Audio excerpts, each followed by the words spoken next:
The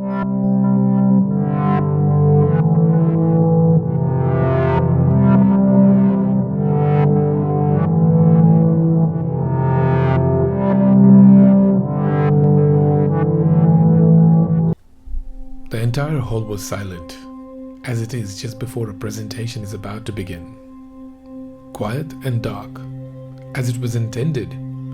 The audience waited curiously in silence to see what the next presenter was about to present. Until now, it had been a regular startup show with people coming and presenting their new projects, apps, and asking people to try them out.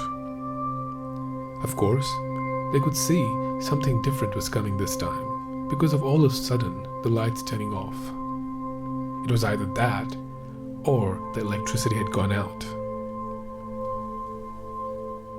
Because of light pollution, you can't see me. Everything you have been just preached is a trap. There is something bigger and more important that you should be focusing on. The voice of the presenter spoke. And as he spoke, light erupted from his face, as if he were speaking in light. His words converting into light to better convey the message of darkness. The audience could see the presenter, who was in a costume, a completely black costume covering his face. The only thing that they could tell about him were his words and the light that appeared when he spoke. They remembered seeing him around earlier and thinking it was some sort of a comedy act. After all, who comes to a presentation dressed as darkness? Pakistan is a lucky country, he continued. We still have our darkness. We can still use it for tourism. We need to protect the dark skies of our country.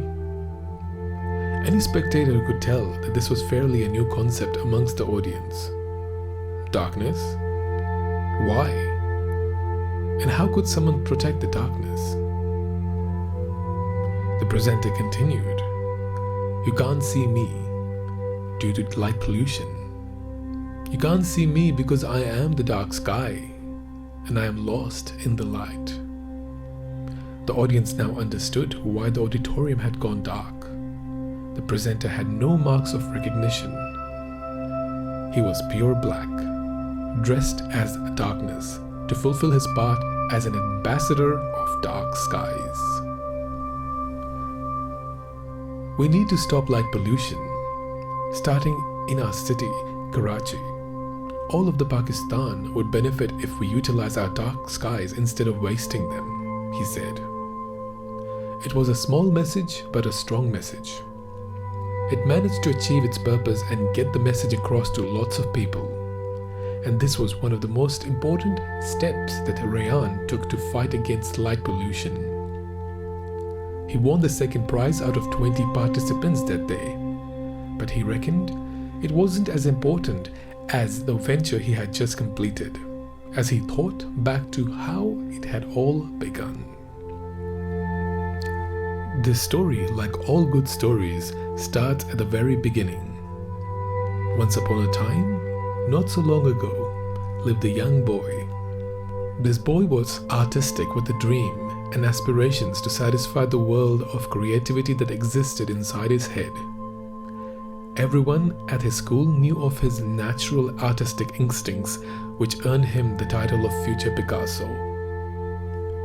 Belonging to a mediocre family, he didn't really have a chance to pursue his art, as he became hard-pressed to get a job that would pay, or a real job as the people put it. So while the school didn't realize it, the future Picasso started inclining towards another field instead of his art. He became interested in aviation, and following in his footsteps of his father, he started advancing in the field.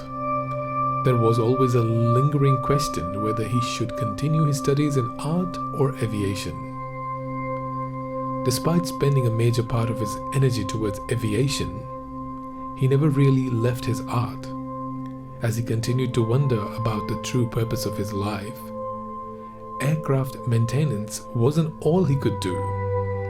He believed he could do more.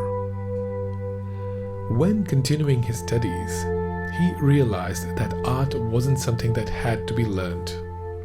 All he required was talent, and he had plenty of that. This reassurance led him to decide to continue art passionately, and as for his studies, he chose space sciences, as astronomy was something he was really passionate about. He studied for the sake of it, not for a job, because he already had a job that paid him enough. It was difficult at first, getting used to the academic schedule along with a full-time job. As he studied astronomy and stars, another issue arose. He couldn't see the stars. He was sure he could answer his question regarding the origins of the universe, and his raison d'etre could be answered through science and observation. But he couldn't do that in Karachi, because Karachi, being an extremely well-lit city to the extent that it was called the City of Lights, didn't have a very good view of the heavens. Of course, because of the lights. Just as he realized this, the airline he was working for closed down.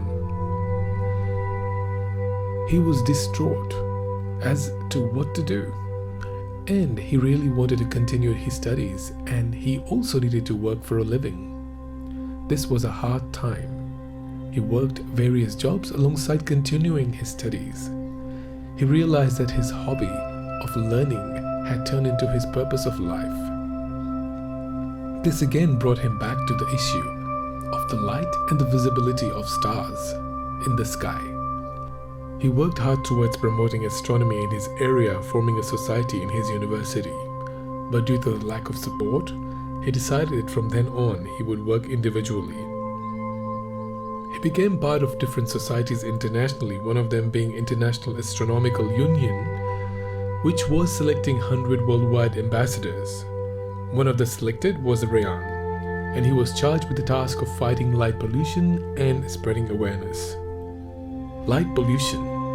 His knowledge about that subject wasn't that great at that time, but he knew enough to realize that there was a solution to this problem. However, his task turned out to be much harder than expected. In Pakistan, light pollution was unheard of, even though it existed in abundance, especially in Karachi. People were so proud of their light without realizing that this light could be the source of pollution, and they weren't too excited about it when Rayan told them. When he contacted influential people to spread the message, most did not understand it at all, although a few of them did show support. Rayan thought he should do things differently, as he was informing about something totally different, and he was an artist. He noticed that most information linked people with their mobile phones, and it dawned on him that it was another trap. After all, mobile phones were also contributing to light pollution. That's when he started working on an idea that he had had a long time ago and had almost discarded. It was a full costume covering him from head to toe. To go with it, he also used an application which would turn his voice into light. He integrated his mobile phone in his costume right in front of his face, so when he spoke, his phone would blink and translate his words into light. That day of the show, the idea turned out to be ingenious. The presentation turned out to be a huge success. A lot of people came to know about light pollution, and it was a momentous occasion for Rayan's life as a light pollution fighter. Pakistan is still a dark country despite light pollution having taken over the world. Yet no one in Pakistan cares or values this darkness, and no one realizes that this darkness is a heritage that belongs to Pakistan. Dark areas can be promoted as tourism sites converted into dark parks, and not only will such an initiative save Pakistan from light pollution, but it can be a great source of income for the country. This was the story of how Rayan became the light pollution fighter. Rayan is now a founding member of Cosmic Tribe as well as a dark sky advocate for the International Dark Sky Association. You too can become a light pollution fighter and work to convince the country how important this issue is. By working together, we can all protect our heritage in darkness and of darkness for generations to come.